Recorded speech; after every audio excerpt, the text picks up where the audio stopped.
জিজ্ঞাসাবাদ কিছু নেই, যে 3টে ফোন যেটা সিজ করেছিল সেটা একটা নিয়ম আছে, যখন খুলবে বা বন্ধ করবে সেই সময় থাকতে হবে, এবং ডাটাগুলো যেগুলো আছে ডাটাগুলো বার করে নিয়েছে।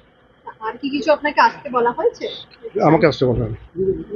গতকালকে অনেককে জিজ্ঞাসাবাদ করা হয়েছে যারা আপনার সাথে কথা বলেছিল বা কিছু, সেই বিষয়ে কিছু বলবেন? যারা কল লিস্টে সেদিনকে 9 তারিখে যারা কথা বলেছে। কথা তো বলতেই পারে, যদি পার্টিকুলার নাম বলে বলতে পারি। অনেকে হার্ট ক্লিনিক থেকে এসেছে, আচ্ছা আচ্ছা, এসেছিলেন। আসতে পারে। ডাক্তার এনকোয়ারি হচ্ছে, এনকোয়ারিতে তো আমরা চাই যে যাতে এনকোয়ারি ঠিক মতো সুষ্ঠুভাবে হয় এবং আমরা কোঅপারেট করছি। এত ঘন্টা ধরে আপনি ডকুমেন্টের জন্য অনেক সময় লাগে।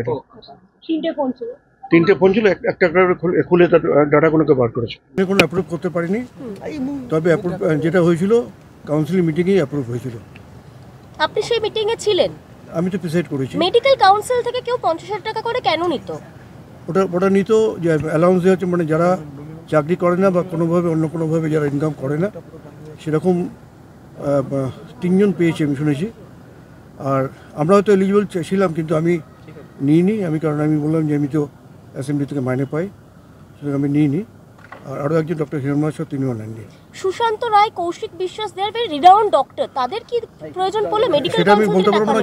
যারা কোনোভাবে কোনো জায়গায় চাকরি করে না বা কিছু, তাদের জন্য একটা অ্যালাউন্স দেওয়ার একটা কথা হয়েছিল। আপনাকে দুর্নীতি মামলা ডেকেছিল, আপনি কি দিলেন?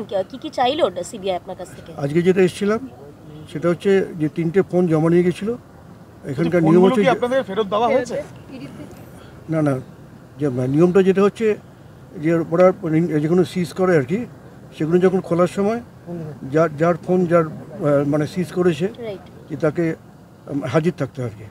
এবং এটা সময় সাপেক্ষ আর কি, অনেকক্ষণ ধরে সময় লাগে আর কি, খুলতে বন্ধ করতে, ডাটাগুলো বার করতে, যার জন্য এতটা সময় লাগলো। আপনাকে ফোনগুলো ফেরত দিয়েছে? 3টে ফোনই? ফোন তো ফেরত থাকবে না, ফোনগুলো থেকে ডাটাগুলো বার করে তাকে আবার সিজ করে রেখে দিয়েছে। ওনারাই নিয়ে রেখেছে? সিল করে রাখা থাকে। আচ্ছা, আপনারা কি এটার এগেইনস্টে কিছু বলবেন? মানে ফোন সিজ করা হলো দুর্নীতি মামলায়। এটা আমার যতদূর মনে হয় এটা নিয়মের মধ্যে পড়ে আর কি। আর দুর্নীতি মামলাতে আমি বুঝতে পারছি, কারণ দুর্নীতি আমি করিও নি, দুর্নীতি আমি করিও না। আপনারা তো দেখেছেন আমাকে। না, মানে আমি স্পেসিফিকলি জিজ্ঞেস করছি আপনার ফোনটাই কেন, মানে 3টে ফোন আমাদের 3। হ্যাঁ, মানে আপনাদের 3জনের ফোনই কেন? যেহেতু ওরা আমার নার্সিংহোমে এসেছিল এবং একটা কমপ্লেনের ভিত্তিতে নার্সিংহোমে এও করেছিল,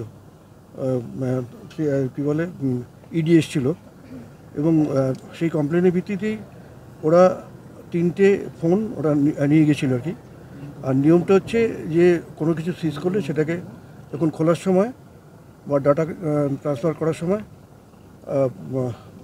যার ফোন তাকে প্রেজেন্ট থাকতে হবে।